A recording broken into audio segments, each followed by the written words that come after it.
I was 300 years into loving a man when I found out what he was using me for. I need you to sit with that number. 300 years. That is not a feeling, that is a structure. That is a woman who has built her bones around another person so completely that removing him means removing the skeleton. There is no version of her left that does not include him. That is what 300 years does. I was carrying his child. 8 months into a pregnancy that had taken 100 years to reach this point, because that is how long it takes among the light gifted, and I was happy. I want to be specific about that. I was not content. I was not comfortable. I was happy in the way that only someone who has survived the worst thing imaginable and found love on the other side of it can be happy. I had earned it. I had been burned alive and put back together one piece at a time by the hands of a man who shook after every healing session because saving me cost him power he could never get back.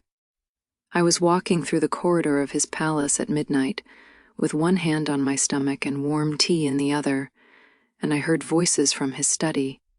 The door was not fully closed. Corvus was speaking. I had always liked Corvus.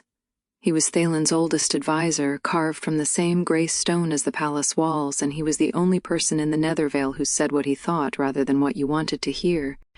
He was saying something I was never meant to hear. He said, "You placed Lyrian's essence inside her womb. When that child is born, it will not be Solen's child. It will be Lyrian, and the birth will take everything Solen has left." I stopped walking. Thalen answered, and his voice had a quality I had never heard in 300 years of sleeping beside him. Cold, not angry cold. The cold of someone who has been running a calculation for 4 centuries and has stopped seeing the numbers as people. He said, "I gave up half my power. I gave her 300 happy years. Every rare herb was spent on her. Now it is Lyrian's turn to take it back." Lyrian, a name I had never heard before that moment. Corvus said, "And after, what happens to Solen?" Thalen said, "She will survive the birth. If you like this story, or if this story stayed with you even a little, take a second to like, subscribe, and tell me what part hit you the most in the comments. I'm here reading, replying, and building these stories with you, so your voice actually shapes what comes next. This is my story. It starts with fire. Chapter 1. The Fire. I was 24 on the day my family burned. The Solaris Temple sat at the highest point of the upper reach, and on clear morning, the first light of dawn hit the temple's crystal spire before it touched anything else in the realm. My family had held that temple for 12 generations. The Solaris crown, which sat on the altar during ceremonies, was not a crown the way mortals understand crowns. It was a vessel of accumulated light. 12 generations of dawn-gifted women had poured their power into it, and it held enough concentrated dawn to illuminate a realm. That crown would be stolen from my father's hands in approximately 9 minutes. I did not know that yet. I was getting married that morning. Not to someone I loved. To a young lord from a neighboring territory whose name I have forgotten because what happened next made his name the least important thing I have ever lost. He was pleasant enough. His family controlled a trade route my father wanted access to. That was the marriage. The ceremony was in the temple. My father stood beside me in his formal robes with the Solaris crown on the altar between us and the light from the crystal spire, making everything warm and golden. I remember thinking the light was beautiful. I would not see natural sunlight again for 300 years. The third vow was the one about protection. I will guard your light as I guard my own. The young lord was halfway through saying it when the southern wall of the temple cracked open. Not crumbled, cracked. The way stone cracks when something hits it from the outside with a force designed specifically to split it. Realm fire poured through the crack before the dust had time to settle. Realm fire is a different thing from ordinary fire. It burns through wardstone. It eats enchantments. It does not stop until it has consumed everything it was aimed at. Someone had aimed it at the Solaris Temple with the precision of an attack planned down to the second. I would learn who planned it eventually. The answer would be worse than the fire itself. Soldiers came through the broken wall behind the flames.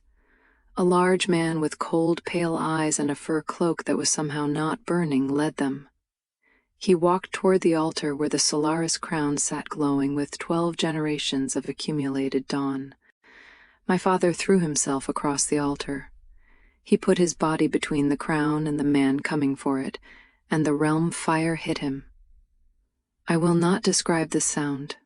I will carry it for the rest of my existence, and I will not put it into words, because some sounds are not meant to be shared.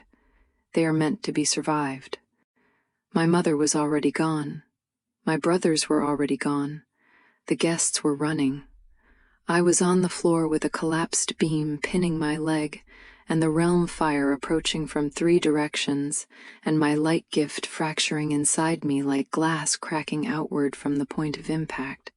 I was going to die on my wedding day in a temple my family had held for 12 generations. The last thing I was going to see was a stranger pulling the Solaris crown from my dead father's hand. Then someone walked through the fire. Not around it, through it, the way you walk through a doorway.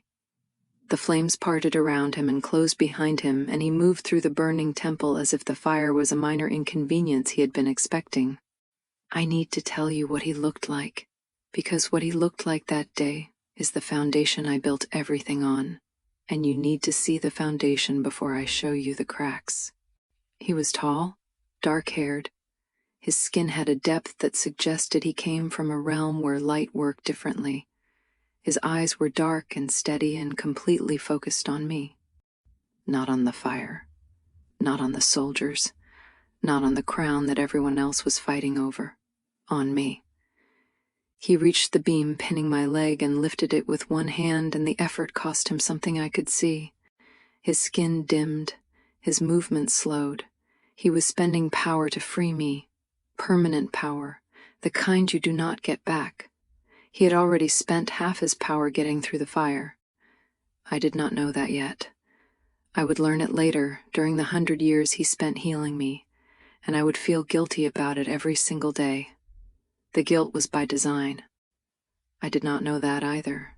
He picked me up. The roof was coming down. He turned his back to the collapsing ceiling, and the impact hit him between the shoulder blades, and I felt his whole body absorb the blow, and I felt him break inside from the force of it, and he did not drop me. He carried me out of the temple. He carried me across the burning courtyard and through the shattered gates and into the tree line.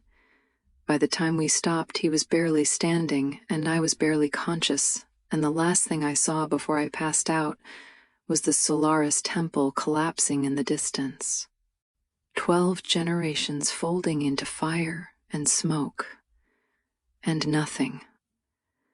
I woke up in the Nethervale. I did not know that name yet.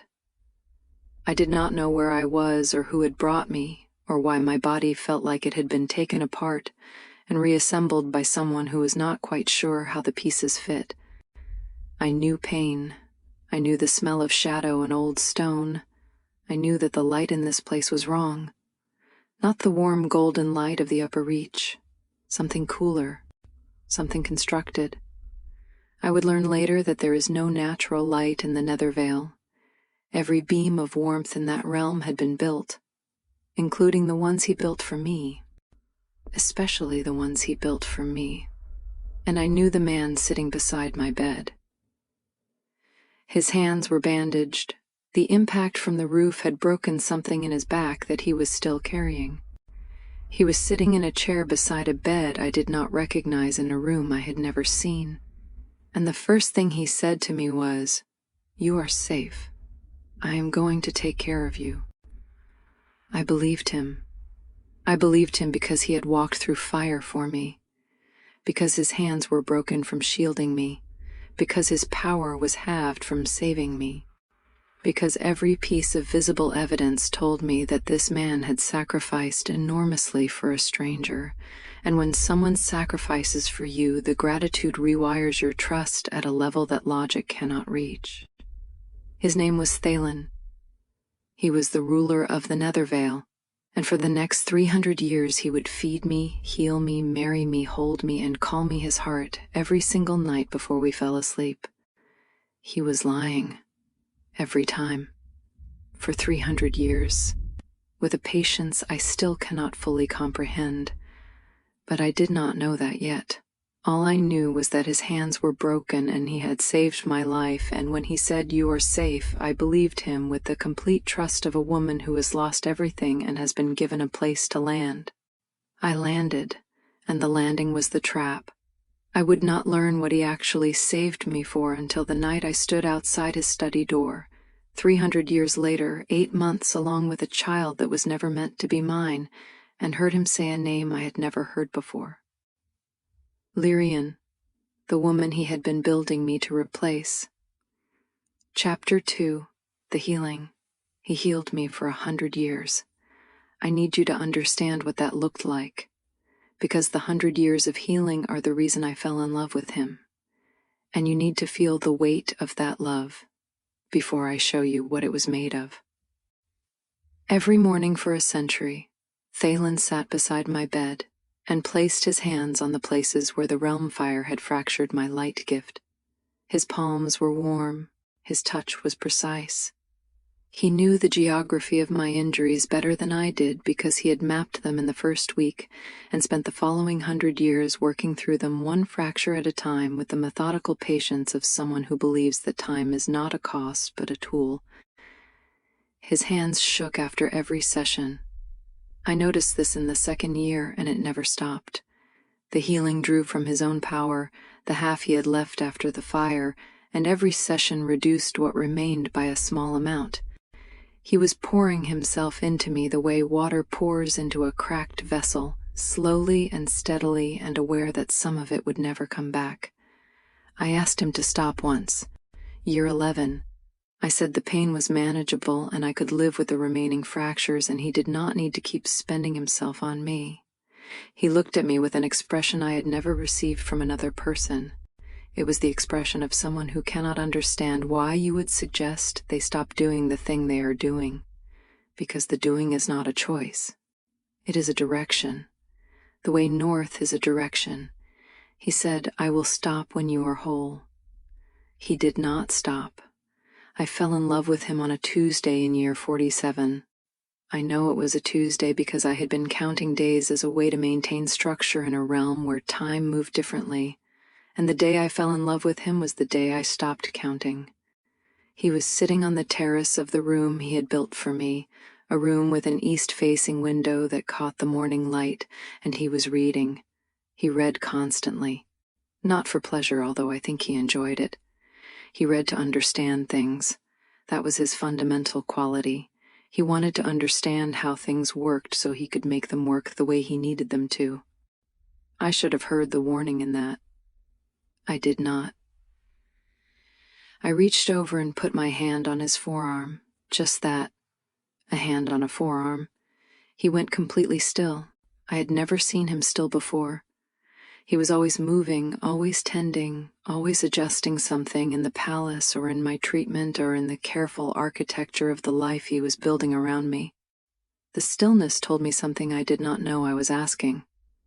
There is no natural east in the Nethervale, no direction where the sun rises because there is no sun.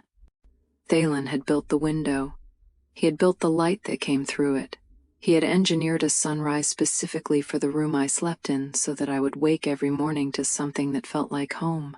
I thought that was love. I thought only someone who loved you would build you a sunrise. I was not entirely wrong. That is the part of this story that makes it hard to tell. He did love me, in the way that a man who tends a garden loves the garden. The garden is real, the care is real. But the garden was never the point. The garden was always growing something that the gardener intended to harvest. We married on the 100th anniversary of the fire.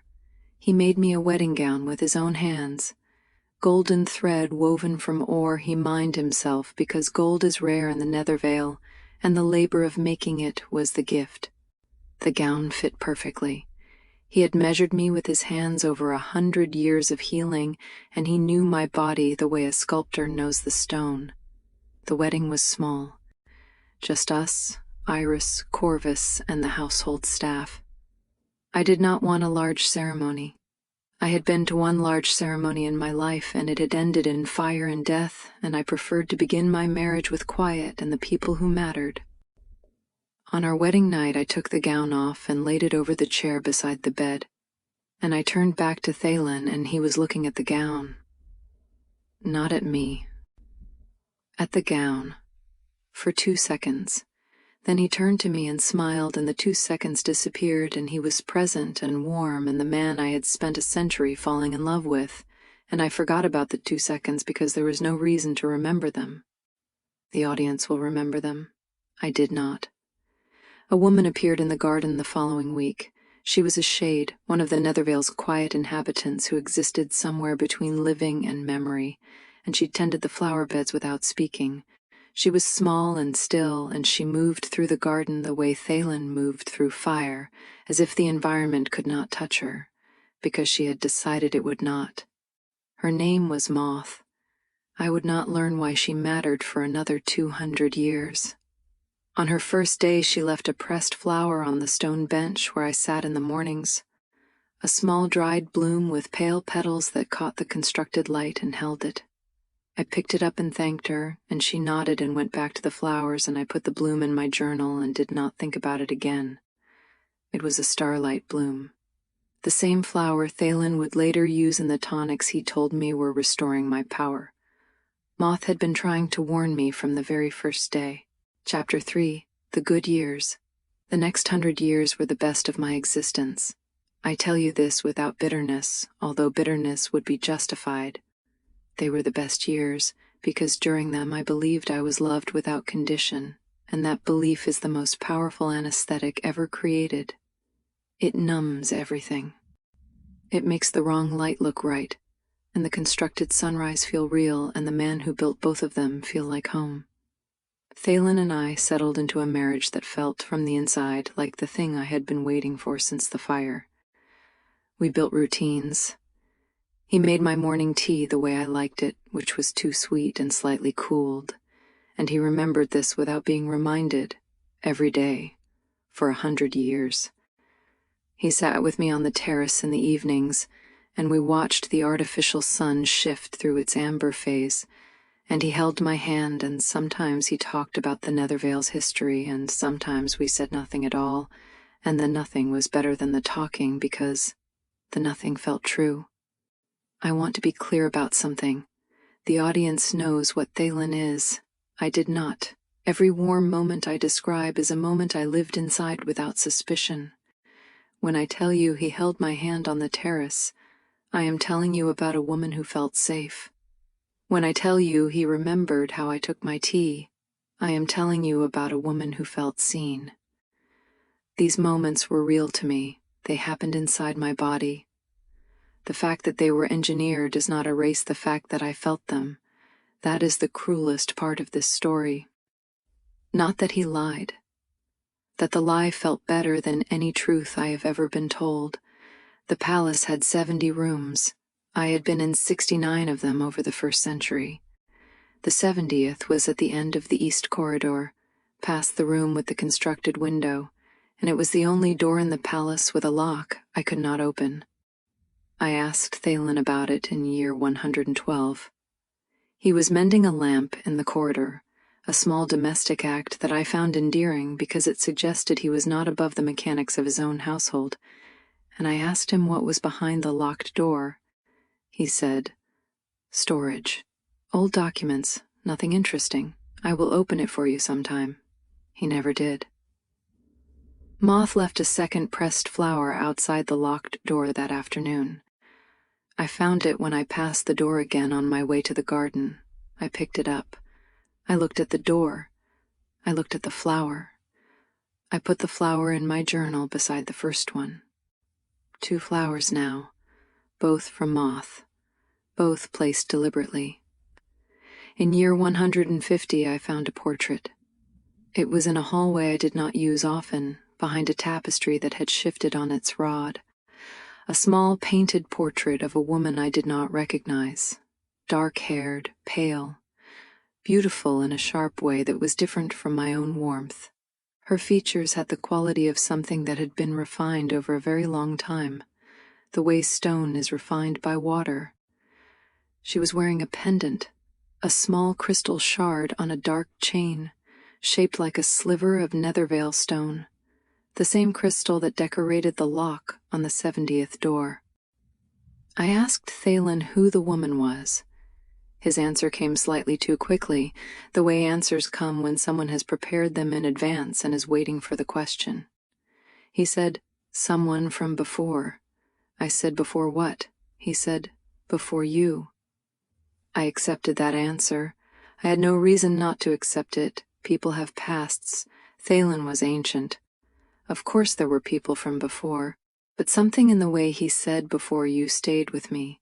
Not the words themselves, the weight behind them, as if before you was not a time period but a category, as if everything in his existence was sorted into two sections, and I was the dividing line, and whatever was in the first section was something he had placed there deliberately.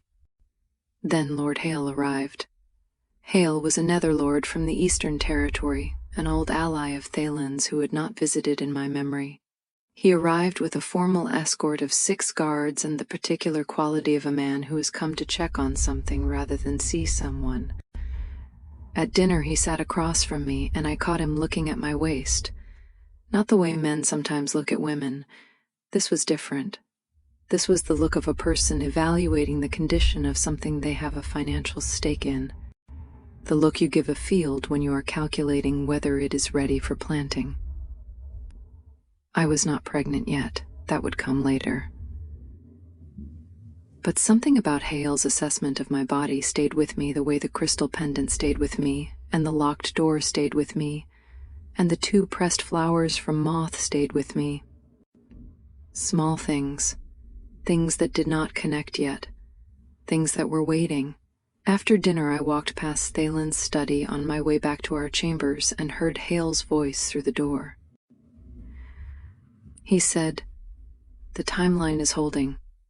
Thalen said, "Another 20 years, maybe 30. I will not rush it." Hale said, "The Eastern Territories are growing impatient. They were promised." Thalen cut him off. "They were promised what I promised them, and they will receive it when it is ready, not before."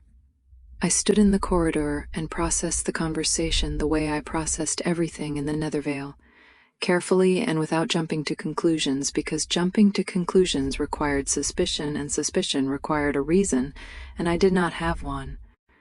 I had a locked door and a portrait and a dinner guest who looked at my waist and a conversation about a timeline. These were not reasons, they were accumulations. I did not know it yet. But accumulations are the way the truth announces itself when it is too large to arrive all at once. Chapter 4. The Pregnancy. I became pregnant in our 200th year together. Thalen received the news with an intensity that I initially read as joy, and then, over the following weeks, began to read as something closer to relief. The way a man who has been waiting for a specific result looks when the result finally arrives. Not surprise. Confirmation. He began preparing tonics for me personally. Every evening, a warm bowl of something herbal and slightly sweet that he mixed in the small apothecary room beside our chambers. He told me the tonics would strengthen my body for the pregnancy. He told me that light-gifted pregnancies required careful support because the child drew power from the mother and the mother needed supplementation. I had no one to compare with. I had been in the Nethervale for 200 years. The only other women I interacted with regularly were Iris, who was not light-gifted, and Moth, who was a shade and did not reproduce. Thalen was my only source of information about what a light-gifted pregnancy looked like. He was the last person who should have been my only source. He brought me starlight blooms, flowers from the upper reach, pale-petaled and luminous, that he said would restore and strengthen my light gift during the pregnancy. I asked him how he had access to upper reach flowers when the realms had been sealed since the fire 300 years ago. He said he maintained supply routes through intermediaries in the Middle Lands. The answer was smooth. The answer was prepared. The same way the answer about the locked room had been prepared. The same way the answer about the portrait had been prepared.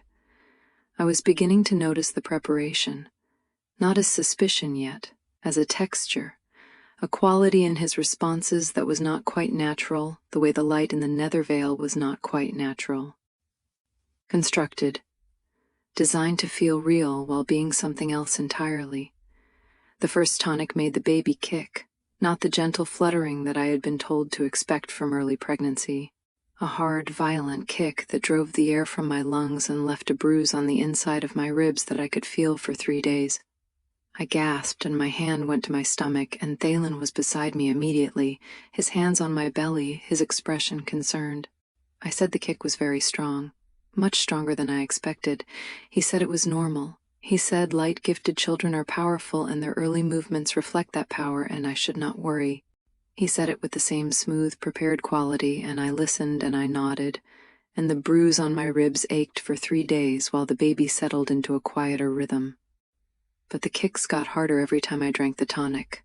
Every single time. I noticed this the way I noticed everything, precisely and without allowing myself to feel what the noticing meant, and I added it to the collection of things that did not connect yet. The locked door, the portrait, Hale's assessment of my waist, the timeline, the violent kicks that followed every tonic. Moth left a 4th pressed flower beside my bed that night. I found it on the pillow when I went to sleep.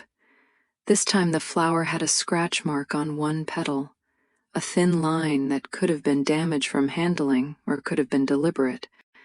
It looked like a letter, S, or maybe just a scratch. I lay in the dark holding the flower and listening to Thalen breathe beside me and feeling the baby move inside me in small restless motions that were not kicks exactly. They were more like testing, the way a hand tests a wall in a dark room, pressing, measuring, checking how much space is available. The thing inside me was not just growing, it was preparing. Chapter 5. The Letters. Moth spoke to me for the first time on a morning when Thalen was away. I had been pregnant for 50 years. That number sounds impossible if you are not light-gifted, but among my people a pregnancy lasts 2 centuries. The child grows slowly, accumulating power, settling into the body it will eventually occupy. 50 years was early. The baby should have been the size of a closed fist. Mine was not. Mine was large and active and kicked with a force that left bruises on my ribs and an ache in my spine that no position could relieve. Thalen said this was normal. I was running out of reasons to believe him. He had gone to the Eastern Territory to meet with Lord Hale. A 3-day trip. The palace felt different without him, not empty, relieved, as if the walls themselves relaxed when his attention was elsewhere. I was in the garden when Moth appeared beside the stone bench where I sat every morning. She had been tending the flower beds in her usual silence, moving between the rows with the careful attention of someone who understood that growing things required patience and proximity and very little talking. She sat down beside me. She reached into the folds of her shade robe and pulled out a bundle of letters, 11 of them, tied with a dark cord, all addressed to me in a handwriting I did not recognize. She said, "These were intercepted at the Realm Gate over the last 50 years. Every one of them was taken by the border guards and brought to Thalen, and Thalen destroyed them. I recovered what I could from the fire before it finished burning. I looked at the letters, I looked at Moth. In 200 years of sharing a garden, she had never spoken a word to me. Not one. I said, "Why now?" She said, "Because for 200 years I was not sure, and being wrong would have destroyed you. Being right was going to destroy you anyway. But now you are carrying something, and you deserve to know what it is before the carrying is done." I opened the first letter. It was from a woman named Vera. The handwriting was elegant and steady. The tone was formal, polite, the letter of someone reaching out to a stranger about a sensitive matter with the hope that courtesy would earn a hearing. It said, "My name is Vera. I am the sister of a woman named Lyrian. I believe you are living in the palace that Lyrian once called home, married to the man who was Lyrian's husband before she died 400 years ago. I am writing because I believe you are in danger. Please respond to this letter through the Realm Gate messenger service. I will explain everything." I put the first letter down and opened the sixth. The sixth was not polite. The sixth was desperate. The handwriting was rushed, the margins uneven, the ink smudged in places where the writer's hand had been shaking. It said, "I have written 5 times and received no answer. I do not know if my letters are reaching you. I do not know if you are choosing not to respond or if someone is preventing you from seeing them. But I cannot stop writing because what is about to happen to you is something I cannot live with not trying to prevent." I opened the 11th. The 11th letter was the one that broke the floor out from under my life. It said, "If you are reading this, someone in that palace finally found the courage to give you the truth. Please listen carefully. What is growing inside you is not your child. It is my sister. Her name is Lyrian. She died 400 years ago, and the man you are married to has spent every moment since engineering the conditions to bring her back. You are the vessel, your light gift is the fuel, and the man who put Lyrian inside you is the same man who burned your family's temple to the ground, so that you would have nowhere else to go when he offered to save you." I read that letter 3 times. Each time, the words rearranged something inside me. Not all at once, in stages, the way a building comes down floor by floor rather than all at once when the demolition is controlled. I looked at Moth. I said, "Who is Lyrian?" Moth said, "Thalen's first wife. She was a woman of the Nethervale, powerful, beautiful. She died in the Realm Wars 400 years ago and he has never accepted it. I have been in this palace for 600 years. I watched him love her. I watched him lose her. I watched him build the locked room as a shrine, and I watched him start planning very quietly, very patiently, the way he does everything, how to bring her back." I said, "And me." Moth looked at me with an expression that contained 600 years of watching a man turn grief into architecture. She said, "You were the vessel with the right bloodline. The Solaris Dawn gift was the only power strong enough to fuel a Nethervale resurrection. He needed a Solaris woman. He needed her broken enough to accept his help.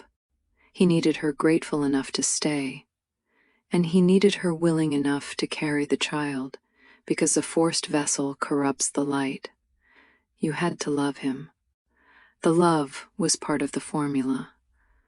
I put my hand on my stomach. The baby moved. Not a kick this time. A slow, deliberate roll, as if the thing inside me had been listening. I said, "How long have you known?"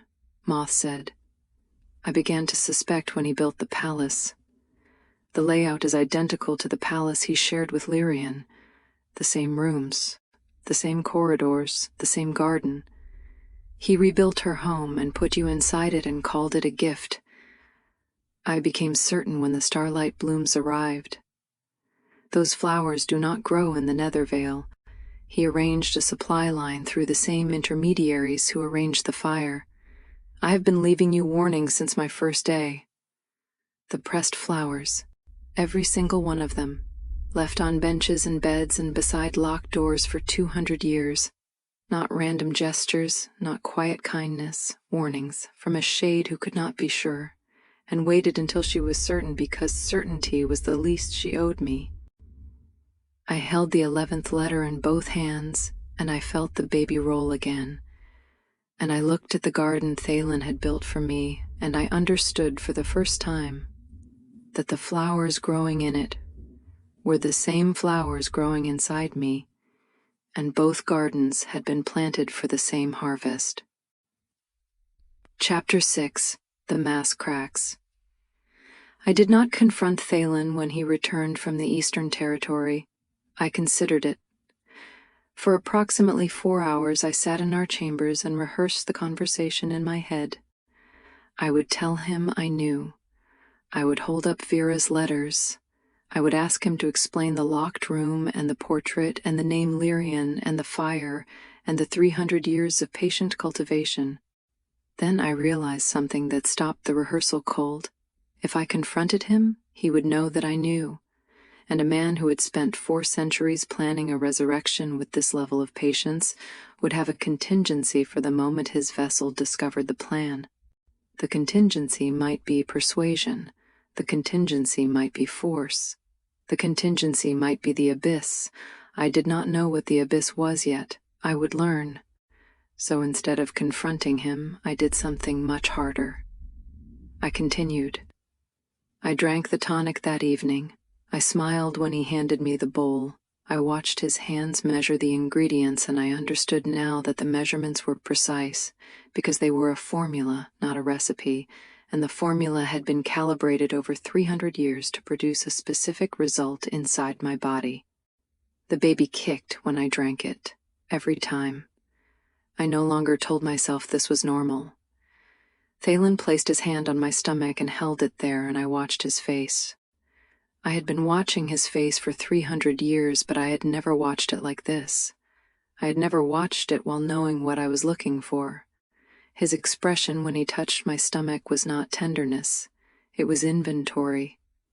The face of someone checking whether the contents are developing on schedule. I had mistaken it for love because love and assessment look identical when you do not know you are the thing being assessed.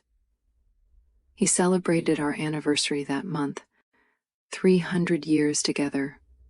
He arranged a dinner in the great hall with candles and wine and a string quartet he had commissioned from the Middle Lands, and food prepared from recipes I had mentioned liking over the course of 3 centuries. Every detail considered, every preference remembered.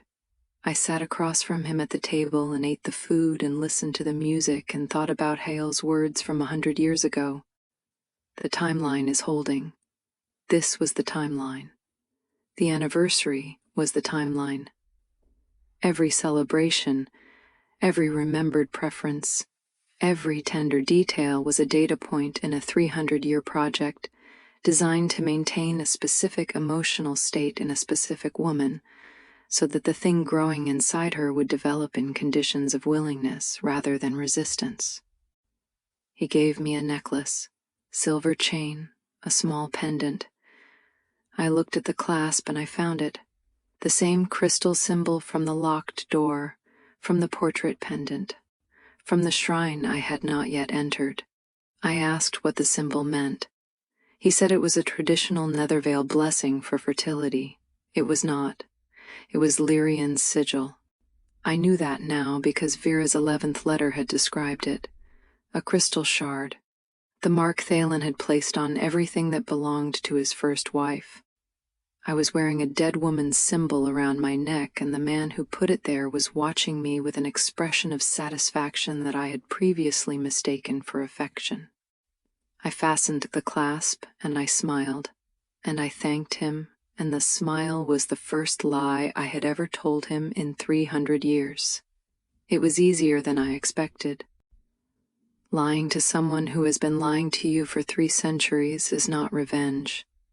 It is not satisfaction, it is survival. It is learning to breathe in the same poisoned air that has been keeping you alive and knowing now that the air was never meant to keep you alive. It was meant to keep you growing. I wore the necklace every day for the next 50 years while I waited and watched and planned. Chapter 7. The Corridor Again. 50 years later. The baby was due within the year. I was walking the corridor of the palace at midnight with one hand on my stomach and warm tea in the other, and I heard voices from his study. This is where the story catches up to where I started. I know you have heard this conversation before. I told you the words at the beginning, but hearing them now, after 300 years of context, they land differently. They are heavier. They have earned their weight. Corvus was speaking. He said, "You placed Lyrian's essence inside her womb. When that child is born, it will not be Solen's child. It will be Lyrian." Thalen said, "I gave her 300 happy years. Now it is Lyrian's turn to take it back." When I heard these words for the first time, I was a woman standing in a corridor holding warm tea. When you hear them now, you are someone who has watched me fall in love over a century, build a life over 2 centuries, and carry something monstrous for a 3rd century, while the man who planted it inside me celebrated our anniversaries to maintain my willingness. The words are the same. The weight is different. I stood outside the door, and the floor did not tilt this time because I had already known. Vera's letters, Moth's warnings, the locked room, the portrait, the violent kicks, the crystal sigil. I had been carrying the knowledge for 50 years while pretending not to carry it, and hearing Thalen say the words out loud was not a revelation, it was confirmation. Confirmation is worse than revelation. Revelation breaks something. Confirmation tells you the broken thing was real all along. I went to Iris. Iris was in the servants' quarters. She was awake because Iris was always awake when I needed her, and I have never asked her how she knew because some forms of loyalty do not require explanation. I sat on the edge of her bed and I told her everything. The conversation, Corvus, Lyrian, the vessel, everything. Iris listened without interrupting. When I was finished, she looked at me for a long time. Then she said, "I know. Moth told me 30 years ago. I have been gathering supplies since." I stared at her. She said, "Starlight blooms. 12 of them. Passage maps for the Nethervale tunnels. Route to the Realm Gate. Everything we need." I said, "You have been planning my escape for 30 years. She said, "I have been planning your escape since the day Moth told me what was in the tonics. The only question was when you would be ready." I said, "You could have told me." She said, "No. I waited for you to hear it yourself. Nobody believes the worst about the person they love until they hear it in that person's own voice. I could have shown you evidence. I could have handed you Vera's letters years ago. But you would have found a way to explain it away because that is what love does. It explains. It justifies. It finds the angle where the evidence looks manageable. The only thing that cannot be managed is his own voice saying the words. That is why I waited. She was right. She was right, and the rightness of it made me want to scream because it meant that for 30 years my maid had been watching me walk the corridors of a palace designed to harvest me, and she had been packing supplies in silence because she knew me well enough to know that I would not leave until the last possible moment. I said, "We leave after the baby comes." Iris said, "We leave before." Because when that child is born, whatever is inside you takes control of the body. And what is inside you is not on your side. Chapter 8. The Tonic. The night after the overheard conversation, Iris brought me the nightly tonic. I stared at the bowl the way you stare at something when you finally understand what it has been doing to you. 300 years. Every night. This bowl, this formula, this warm herbal lie handed to me by the man who mixed it. I drank it anyway. I drank it because the alternative was refusing it, and refusing it would signal to Thalen that something had changed, and I could not afford for him to know that something had changed. Not yet. Not until Iris and Moth and I had a plan that went beyond running. The baby kicked, violent and sharp and directed. Not the random kicks of a growing child. This was specific, a hard press against my ribs, then a slow squeeze against my heart, then a release, then another squeeze. Testing. The way a hand tests a locked door. Pushing to see what gives. The thing inside me was not just growing, it was practicing. I lay in the dark beside Thalen and felt the kicks settle into a rhythm that was not my heartbeat. It was a separate rhythm. A second pulse running inside my body alongside my own, and the two rhythms did not match. Mine was steady, the other was impatient. I had been carrying this thing for 100 years. I had been feeding it with tonics designed to accelerate its growth and starlight blooms designed to concentrate my light gift into a form it could eventually consume.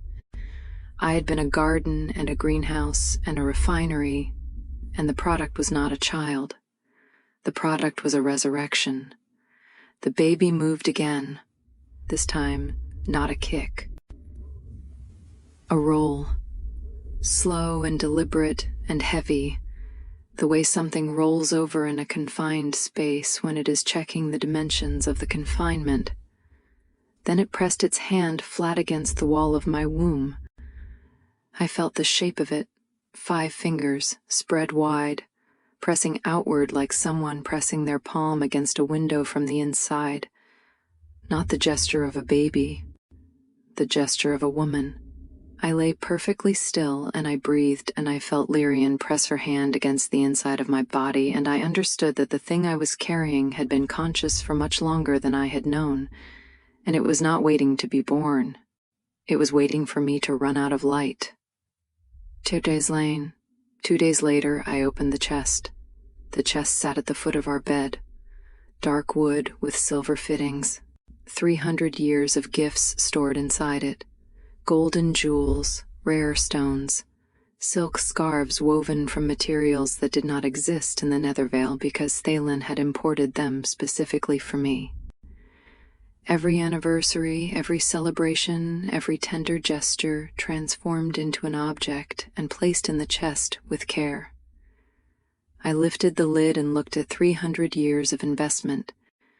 At the bottom, folded in protective cloth, was the golden wedding gown. I pulled it out. The fabric was heavier than I remembered. Gold thread woven so finely it moved like silk, catching the constructed light of the room and throwing it back in warm amber waves. He had made this dress with his own hands. He had mined the ore. He had drawn it into thread. He had spent years weaving it. On our wedding day, I had stood in this gown and believed I was wearing the most sincere expression of love a man had ever made for a woman. I summoned a light flame. The remnant of my Solaris gift, so diminished after 300 years of the tonics, slowly siphoning it away that the flame was barely larger than a candle. I held it under the hem of the golden gown, and the fabric caught fire, and I watched 300 years of golden thread begin to blacken and curl. Thaylen came through the door. I do not know if he was passing by or if the palace told him. The Nethervale responded to its lord the way a body responds to a brain, automatically and without needing to be asked. He may have felt the flame the way you feel a pain in a finger. He saw the burning gown, and he lunged. He crossed the room and thrust both hands into the fire and grabbed the dress and pulled it out, and the flames burned through his skin to the bone, and I heard the sound of a man's flesh meeting fire for the second time in my life. The first time had been the temple. This time it was a dress. He held the gown against his chest with his burned hands, and the fabric was still smoking, and his palms were ruined, and he was holding the dress the way he had held me when he carried me out of the temple, with the grip of someone who will not let go because the thing they are holding is worth more than the hands holding it. Then I saw it. Inside the collar of the gown, where the fabric met the neckline, embroidered in thread so fine it was nearly invisible, so small that I had never noticed it in 300 years of wearing the dress. A name, stitched in golden thread, Lyrian. The gown was never made for me. He had made this dress 400 years ago for the wife he intended to resurrect. He had let me wear it at my own wedding because the vessel needed to feel loved, and the gown was available, and the gesture would generate the gratitude required to maintain willingness. I had stood in this dress on the happiest day of my life, and I had been wearing a dead woman's name against my skin. I reached for the chest. The jewels, the stones, the scarves, 300 years of gifts that were maintenance disguised as love. I wanted to burn every single one of them. His patience broke. His patience had held for 300 years. Through the locked room questions and the portrait questions and the necklace and the anniversary celebrations, and the slow, careful management of a woman who he needed willing and warm and unsuspecting. 300 years of patience. And it broke over a dress. He said, "Enough. If you touch that chest again, I will have you taken to the abyss." I looked at him. His hands were burned to the bone. He was holding a dead woman's wedding gown against his chest, and he was threatening me with a place I had never heard of for trying to burn things that had never been mine. I said, "You made this dress for a dead woman, and you let me wear it at my own wedding." His face broke. Not the way a face breaks when someone is caught. The way a face breaks when two versions of a person are running simultaneously and the conflict between them becomes visible for 1 second. The version that loved Solène and the version that built Solène as a container. Both real, both operating at the same time for 300 years, both looking at me through the same pair of eyes. Then the face closed. The version that loved me went behind the version that needed me. He said, "Take her to the abyss." Guards appeared at the door. Chapter 10. The Locked Room. On the way to the abyss, I broke free for 30 seconds. The guards were palace shades, strong enough to hold a weakened woman, not strong enough to hold a Solaris heir who still had a spark of her gift left. I pushed a pulse of dawn light into the guard on my left, and his grip loosened for exactly long enough. I ran. Not toward the exit, not toward the realm gate, not toward any of the escape routes Iris had mapped. I ran toward the east corridor, toward the 70th room, toward the locked door I had been asking about for 200 years. I had 30 seconds before the second guard recovered. I put my palm against the crystal lock, and I pushed the last of my Solaris light into it. The dawn gift was so depleted that the effort nearly dropped me, but the lock was designed for Nethervale power. It had never encountered the dawn. It opened the way ice opens when fire touches it. Not slowly, all at once. The door swung inward. Inside was a shrine. The portrait I had found behind the tapestry was repeated on every wall, the dark-haired woman with the sharp face and the crystal pendant. Lyrian. Her face surrounded me from every angle. Her clothes were preserved in glass cases along one wall, her jewelry arranged on velvet. A crystal coffin stood at the center of the room, empty, the lid open, lined with dark silk that still held the impression of a body. The essence that had been in the coffin was inside me, and on the desk beside the coffin, stacked in neat rows with the specific organization of a man who kept careful records, were Thalen's journals. 300 years of them, leather-bound, numbered, dated. I had 8 seconds left. I grabbed the nearest journal. I opened it to a random page. I read one entry, day 4745. The vessel's light gift is integrating with Lyrian's essence precisely as projected. Emotional bonding remains strong. The vessel shows no signs of suspicion. Recommend continuing the anniversary celebrations. They maintain the vessel's willingness. Note: increase Starlight Bloom dosage by 12% beginning next quarter.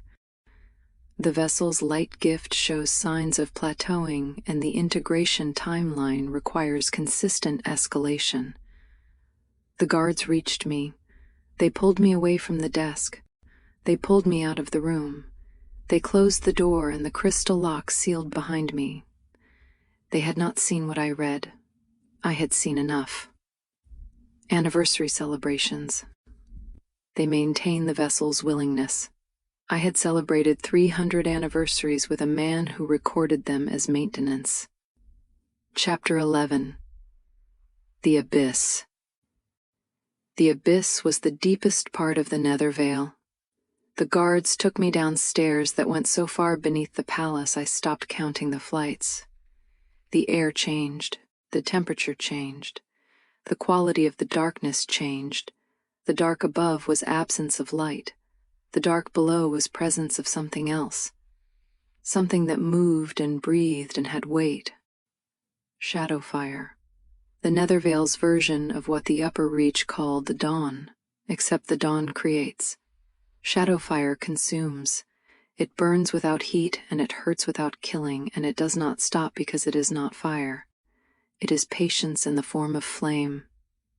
At the center of the abyss ran a river of shadow fire, black and silent and moving with the slow certainty of something that has been burning since before anyone alive can remember.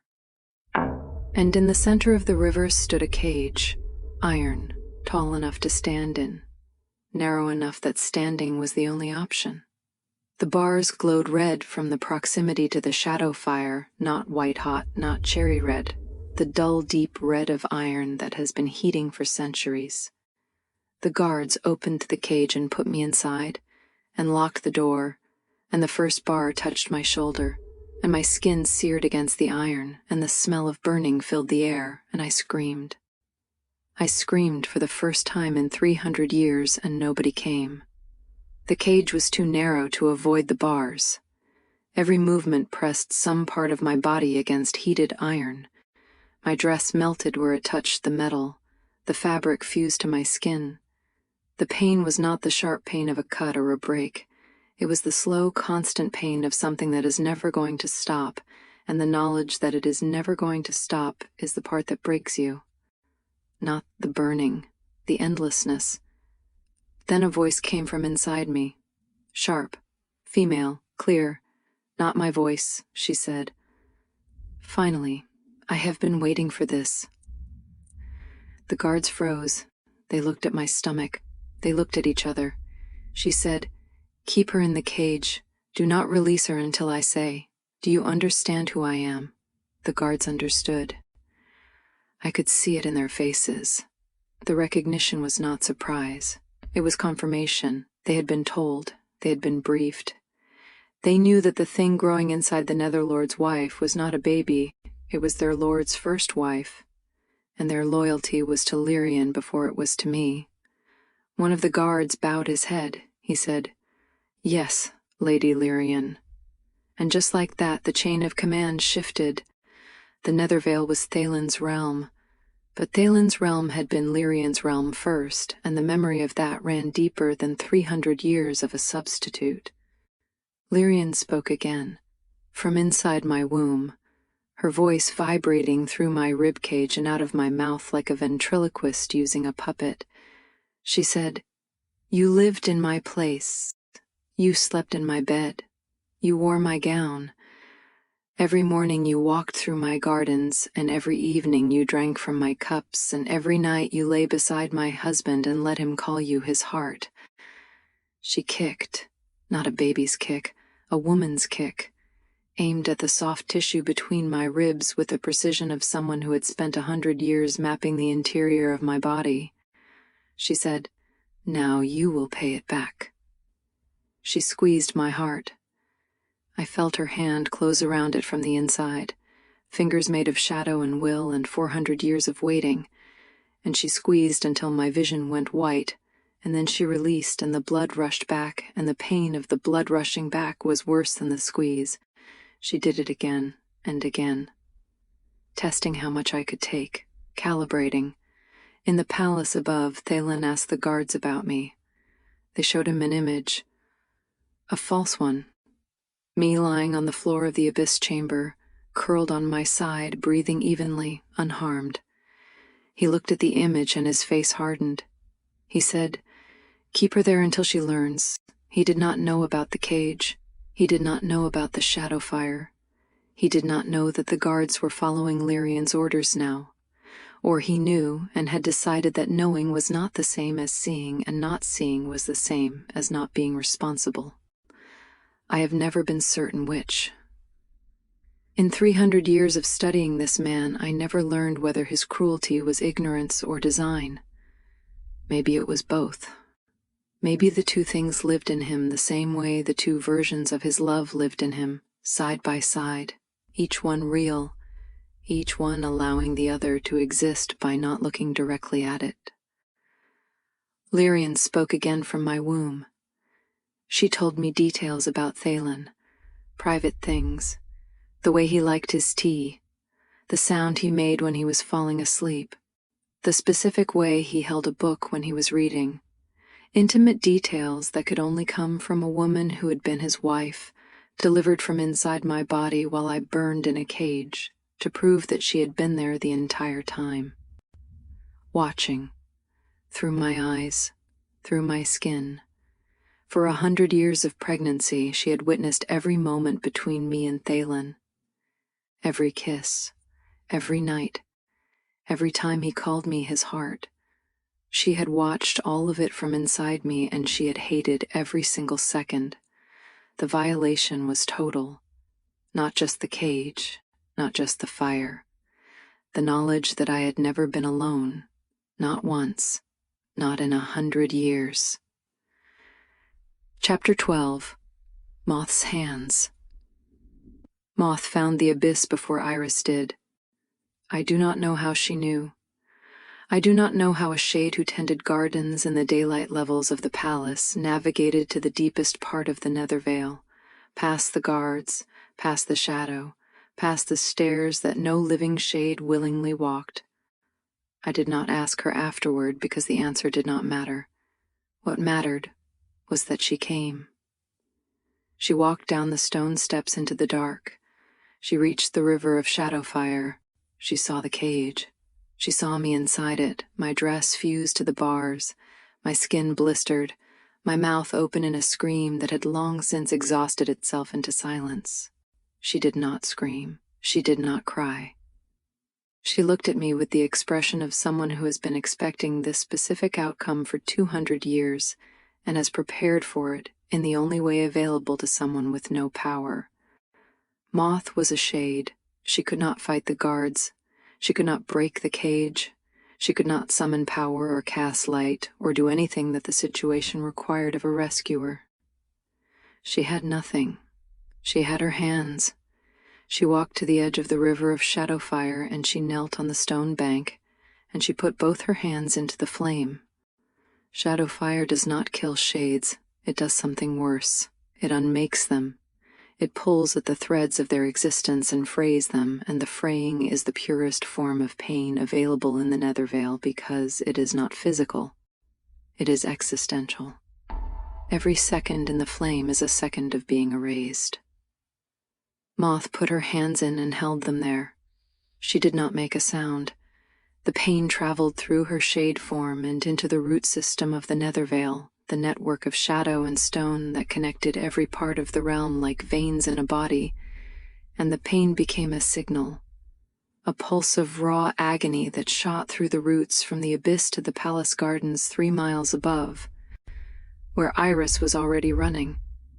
Moth collapsed at the river's edge. Her hands were translucent. The edges of her form were blurred where the flame had begun the unmaking. She lay on the stone bank, and she looked at me through the bars of the cage, and her expression was the expression of someone who has done the one thing they could do, and it was enough. And if it cost them everything, then it cost them everything. I looked at Moth lying on the stone, and I thought about 600 years. 600 years in a palace that was not hers. 600 years of watching. 600 years of pressing flowers and placing them where I might find them and waiting with the patience of someone who had learned patience from the most patient man in the realm and had turned his own weapon into something better. She had no power. She had hands, and she had put them in the fire. I have never in my life seen anything braver. Chapter 13. The Dawn Wakes. Lyrian was keeping me alive. I want you to understand this because it is the most important detail of what happened next. She was keeping my heart beating with her own power, not to save me, to extend the suffering. If I died, she died with me. The vessel was not ready for birth yet. She needed me alive for another few months, and alive meant alive in the cage in the Shadowfire with her hand around my heart, and the bars searing my skin, and the endlessness of it settling into my bones like something permanent. She projected herself from the womb, not born, not physical, a shadow form that stepped out of my body and stood beside the cage and looked at me through the bars with the face from the portrait. Sharp, pale, beautiful in the way that a knife is beautiful. She stood in the shadow fire without flinching because she was made of shadow and shadow cannot burn shadow. She watched me burn. Then, the thing that nobody planned for happened.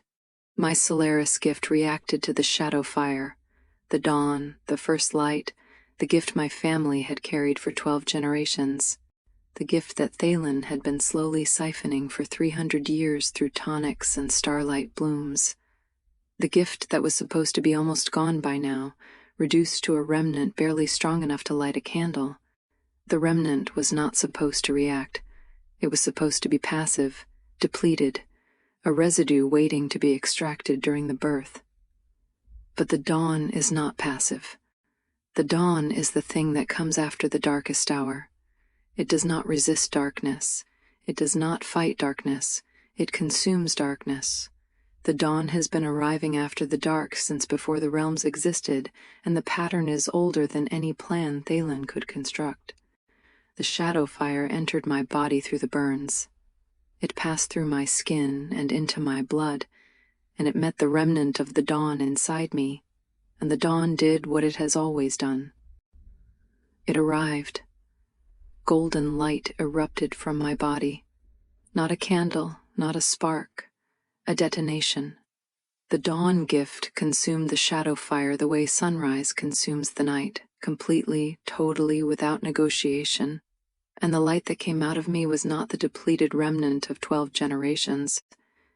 It was something new. Something that had eaten darkness and grown teeth. The cage cracked. The iron bars, heated for centuries, could not hold against the dawn. They split along lines of stress that had been invisible until the light found them.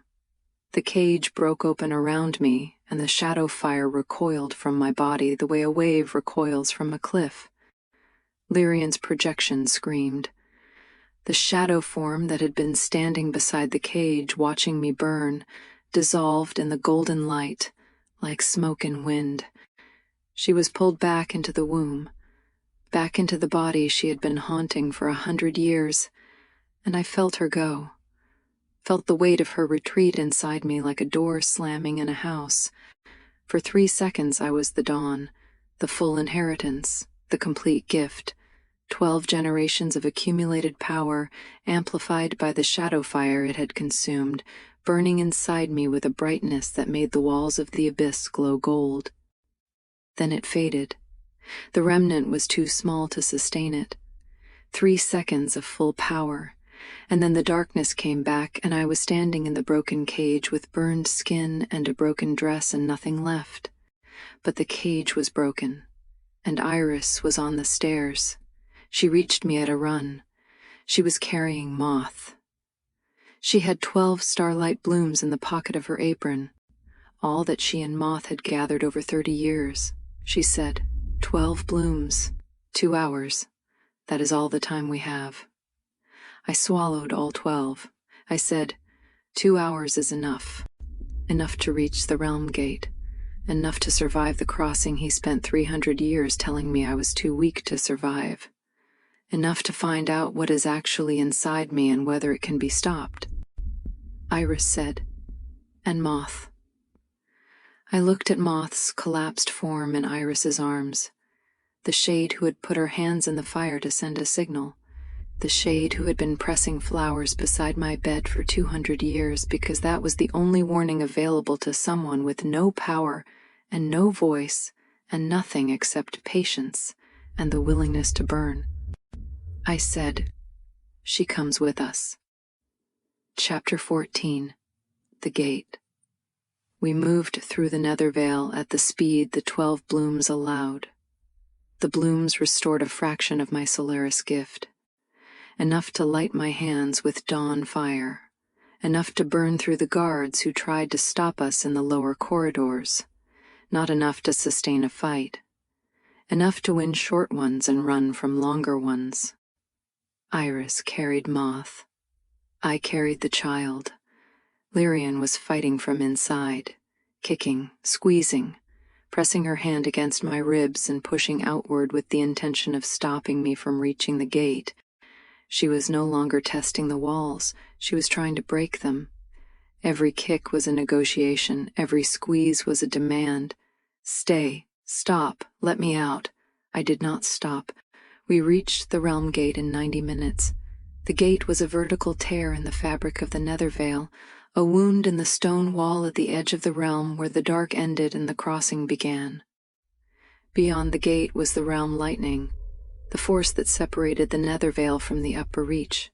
Pure energy, raw, violent. The same force Thalen had told me for 300 years I was too weak to survive. I was too weak. Before. Thalen was standing between me and the gate. He had arrived before us.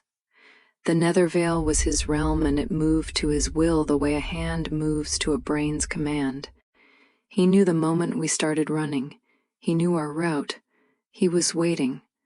He did not look like the man I had been married to for 300 years. He looked like the man who walked through fire on my wedding day. The version of Thalen that was willing to lose everything to get what he wanted. The version that had sacrificed half his power without hesitation because the sacrifice was part of a calculation, not an impulse. Shadow chains erupted from the stone floor. They wrapped around my ankles, cold and heavy and alive, crawling up my legs with the specific intention of holding me in place. His voice was not cold now. It was desperate, raw, the desperation of a man watching 400 years of planning walk away from him. He said, "I cannot let you leave. 300 years, everything I sacrificed, half my power, a century of healing, the palace, the gown, everything I built for you. I cannot let you take it all and walk away." He meant Lyrian. Even now, with me standing in front of him, burned and bleeding and carrying his child and wearing the marks of his cage on my skin, he meant Lyrian. He closed the distance. The chains held my legs. He put his hand on my stomach, and I felt him reach through my body with his nether veil power, reaching for Lyrian, trying to communicate with the thing inside me, trying to establish a connection with the wife he had been trying to resurrect for 4 centuries. He was reaching through me to get to her. I was in the way. I grabbed his wrist. I pushed the last of the 12 blooms' power through my hand and into his arm. Dawn light, the first light, the thing that consumes darkness. It entered his bloodstream through the contact, and it burned through him from the inside out. Not lethally. The 12 blooms were not strong enough for that, but enough to break his grip, enough to make his hand release my stomach, enough to make his knees buckle and his chains dissolve and his body fold forward as the dawn light did to his insides what the shadow fire had done to mine. He fell to his knees. I looked down at him, the most patient man in the realm, the man who had built a 300-year lie and maintained it with anniversary dinners and golden gowns and tonics and starlight blooms and the precise measured care of someone tending a garden they intended to harvest. I said, "You saved me once, now let me save myself." I turned and walked into the realm lightning. He did not follow, not because he chose not to, because the dawn light I had pushed into him was still burning through his body and he could not move for 60 seconds. I was gone before the burning stopped. Chapter 15. The crossing. The realm lightning hit me and every nerve in my body fired at once. Thalen had told me for 300 years that I was too weak to survive the crossing. He said the lightning between the nether veil and the upper reach was lethal to anyone whose power had been compromised. He said the damage from the temple fire had left my light gift too fractured to withstand the force. He said these things with the concern of a man who wanted to protect his wife, and I believed them, because believing them kept me in the nether veil, and keeping me in the nether veil was the point. He was right that I had been too weak, before. But the shadow fire in the abyss had changed something fundamental in my Solaris gift. The dawn that had consumed the darkness in the cage was different from the dawn that had existed before. It had eaten something it was never meant to eat, and the eating had changed its composition. The dawn gift I carried now was not the depleted remnant of 12 generations. It was something that had passed through shadow and come out the other side with an edge it had not possessed before. The realm lightning hit me, and the dawn rose to meet it, not fighting the lightning, absorbing it, the way a grounding rod absorbs a strike, the way a riverbed absorbs a flood. The lightning entered my body, and the dawn channeled it downward through my spine and into the stone beneath my feet, and the stone cracked and the lightning passed through me, and I was still standing. My skin was smoking, my hair was floating, every surface of my body tingled with residual charge. But I was standing. Iris came through behind me carrying Moth. The lightning hit them, and I threw what was left of my power outward in a shield that was barely enough, and Iris stumbled through the crossing with Moth in her arms, and all three of us landed on the other side on grass that was wet with morning dew, and I looked up and I saw the sky of the upper reach for the first time in 300 years. It was dawn. The real dawn. Not the constructed one Thalen had built for my bedroom window. Not the artificial sunrise that shifted through the correct colors at the correct times to make me feel at home. The actual dawn. The light that my family had carried in their bloodline for 12 generations, happening in the sky above me without anyone's engineering or permission. I lay on the wet grass and I looked at it and I cried. Not from pain, not from relief exactly, from recognition. The way you cry when you see something that belongs to you that you forgot you owned. Chapter 16, The Truth About the Fire. Vera found us before we reached the temple ruins. She appeared on the path between the realm gate and the remains of the Solaris temple, an older woman with Lyrian's face softened by centuries of exile and weathered by the specific erosion of someone who has been trying to fix something for a very long time and has not succeeded. She looked at me and her eyes filled and she said, "You made it. I did not think you would make it." I said, "Who are you?" She said, "My name is Vera. I wrote you 11 letters, and I have been watching the realm gate for 50 years waiting for this exact moment." Vera was Lyrian's sister. She confirmed everything Moth had told me and more. Lyrian had been her older sister, beautiful and brilliant and married to Thalen 400 years ago. When Lyrian died in the realm wars, Vera watched Thalen come apart. She watched the grief turn into obsession, and the obsession turn into planning, and the planning turn into something she could not live with. She tried to stop him. She argued, she reasoned, she begged. He exiled her from the Nethervale and sealed the border, and she spent 400 years on the outside trying to warn whoever was on the inside. 11 letters, 50 years, everyone intercepted. Then she told me the thing I needed to hear most. She said, "Lyrian's essence cannot survive inside a Solaris vessel.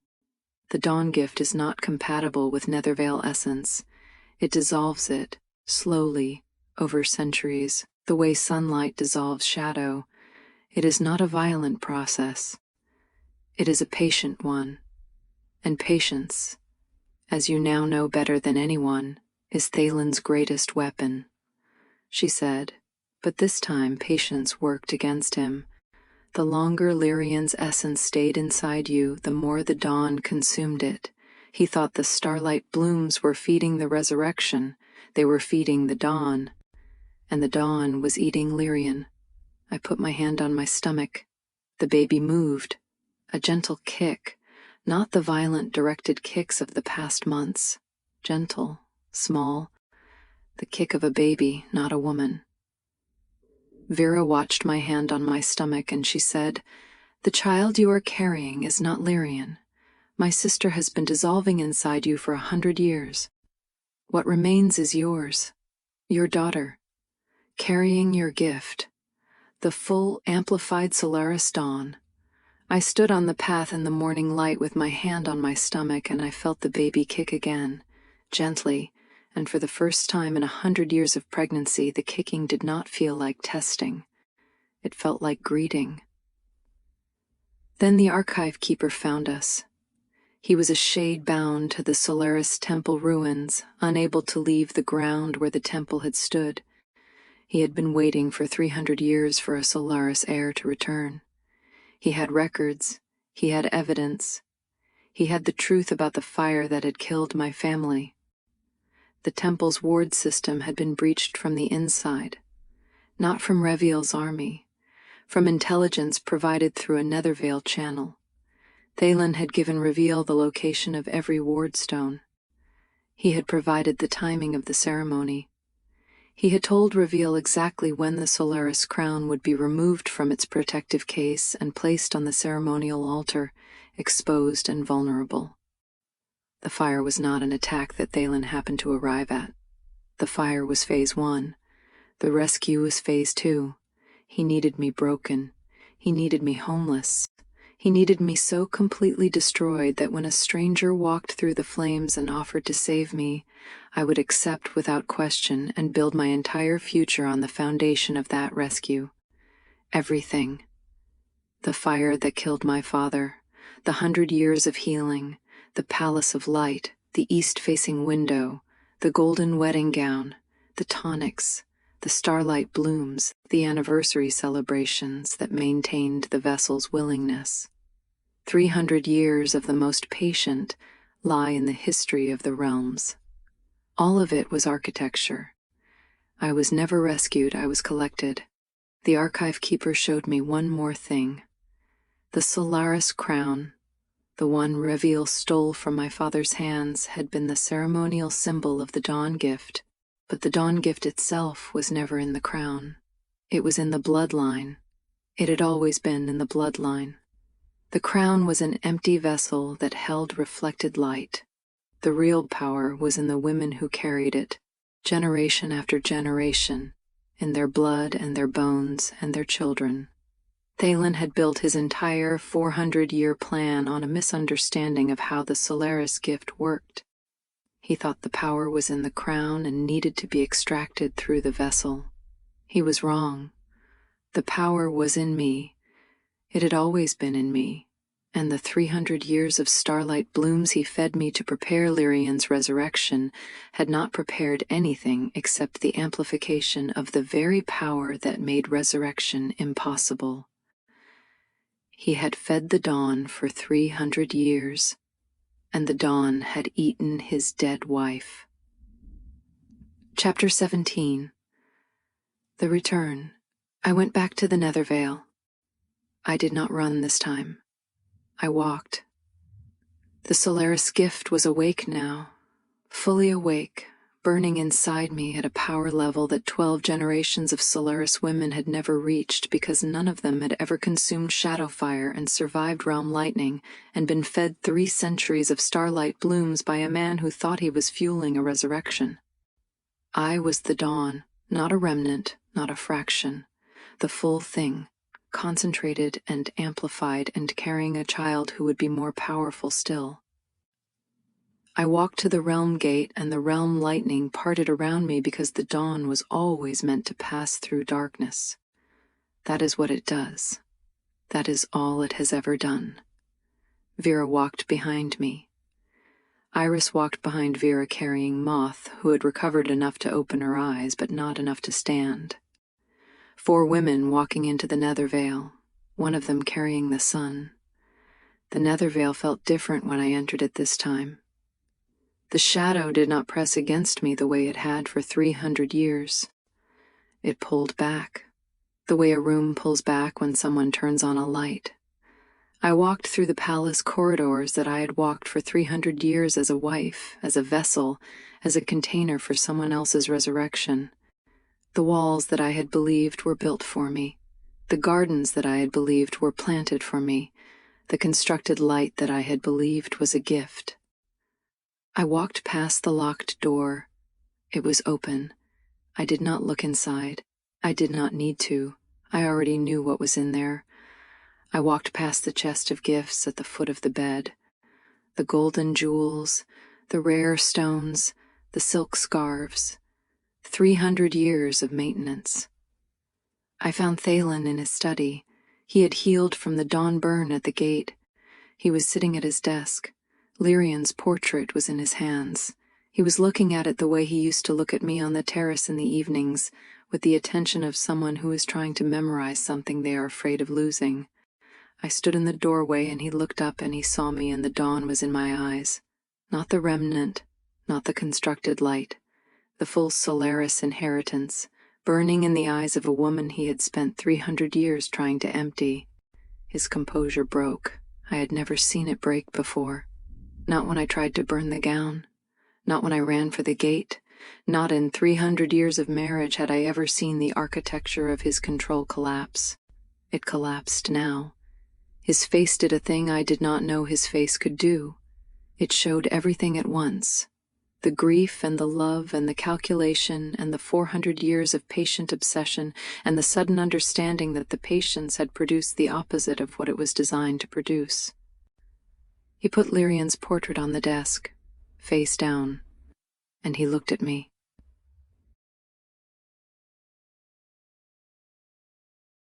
Chapter 18. What She Says. I told him everything I found. The archive, the records, the intelligence he gave reveal, the fire that was Phase 1, the rescue that was Phase 2, the palace that was a replica of Lyrian's home, the gown that carried Lyrian's name, the tonics that fed the dawn instead of the resurrection, the locked room where he kept her shrine, the journal that described my anniversaries as maintenance, the 300 years of a lie so patient that it felt like the truest thing I had ever known. He listened without speaking. His hands were flat on the desk. The portrait was face down beside them. He did not interrupt. He did not deny. He did not explain. Then I told him the thing that would destroy him more completely than anything I had described. I said, "Lyrian is gone." His hands tightened on the desk. I said, "The essence you placed in my womb has been consumed by the dawn gift you spent 300 years feeding. The starlight blooms you gave me did not fuel a resurrection. They amplified the one power in existence that dissolves Nethervale essence. You fed the dawn for 300 years, Thalen, and the dawn ate your dead wife." He said no. I said, "The child I am carrying is not Lyrian. It is my daughter. She carries the full Solaris dawn gift, concentrated by 3 centuries of blooms that did exactly the opposite of what you designed them to do. Your 400-year plan produced the most powerful Solaris heir in history, and she belongs to me." He said, "No, the essence is intact. The integration is on schedule. My journals confirm that the—" I said, "Check." He looked at me. I said, "Put your hand on my stomach. Reach for Lyrian the way you did at the gate. Use your Nethervale power. Search for her. She should be there. If your plan worked, she should be right there." He stood up. He crossed the room. He was shaking. I had never seen Thalen shake before. Not when his hands were burned. Not when his back was broken. Not in 400 years had anything made him shake. He put his hand on my stomach. He closed his eyes. He reached with everything he had left, the remaining half of his power diminished further by 300 years of healing sessions and gate burns and the accumulated cost of maintaining a lie that required constant expenditure. He reached through my body the way he had reached at the gate, searching for the essence he had planted 100 years ago. Searching for Lyrian, he found nothing. The dawn had consumed everything. There was no trace, no residue, no echo. The essence that had been Lyrian was gone the way shadow is gone when the sun arrives. Not destroyed, dissolved, returned to the nothing it had always been moving toward. There was only a baby girl with my bloodline and my gift and the full power of the sun inside her. He pulled his hand back. He sat down in the chair beside his desk. He did not speak. Vera stepped forward from behind me. She looked at Thalen, and her face held the grief of a woman who had loved her sister and lost her, and then watched a man turn the memory of that sister into a 400-year weapon. She said, "She was my sister. I loved her too.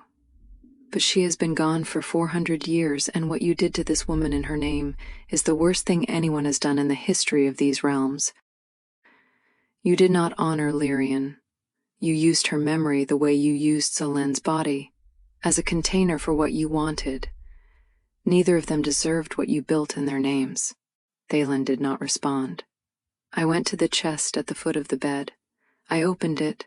I reached past the golden jewels and the rare stones and the silk scarves, and I pulled out the golden wedding gown.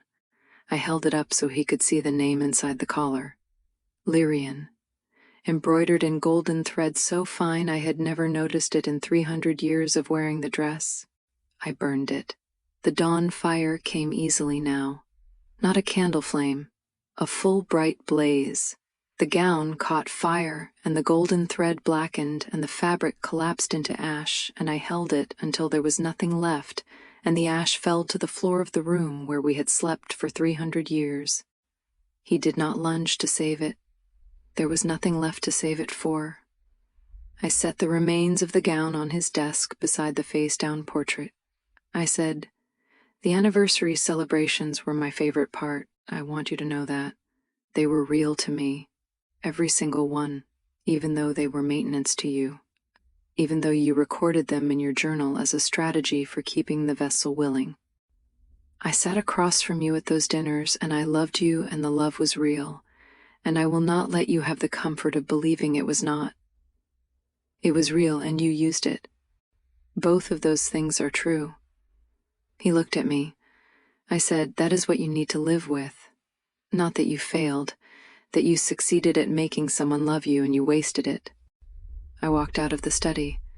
I walked through the palace corridors for the last time, past the locked room, past the gardens Moth had tended, past the east-facing window with the constructed sunrise, past the room where I had been healed for 100 years by hands that were building a vessel while pretending to rebuild a woman. I walked through the realm gate, and the lightning parted, and I did not look back. Epilogue. The first light, 1 year later. The Solaris Temple has been rebuilt. Not restored, rebuilt differently, by me on my terms, in a shape that has nothing to do with what came before.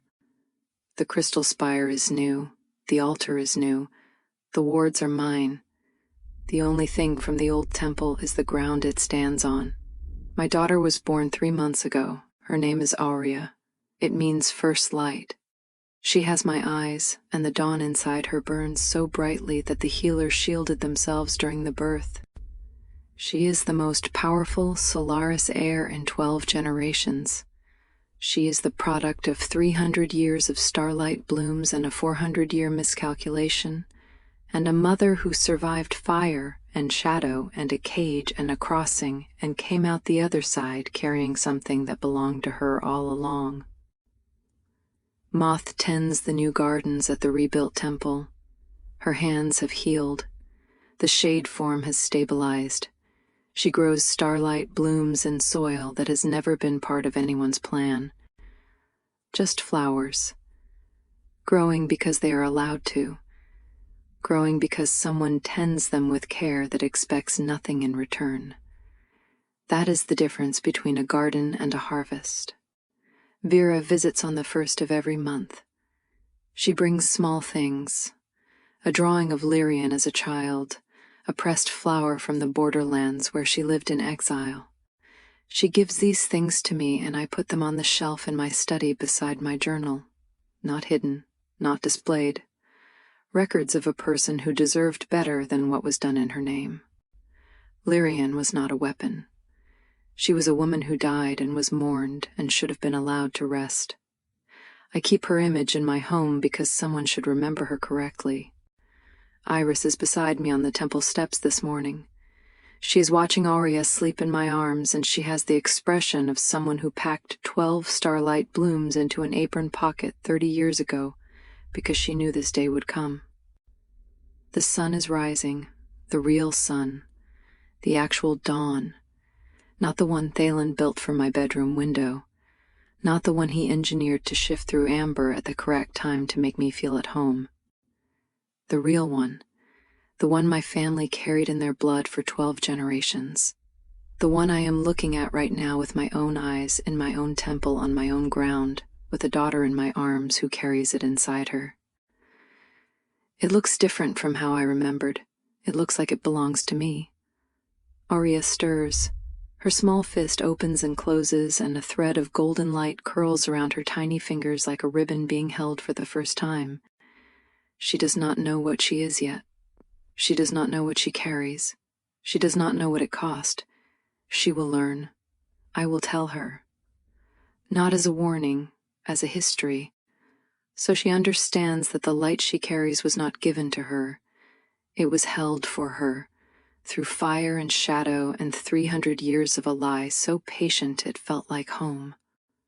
The dawn is hers. It was always hers. And no one will ever build her a fake one again.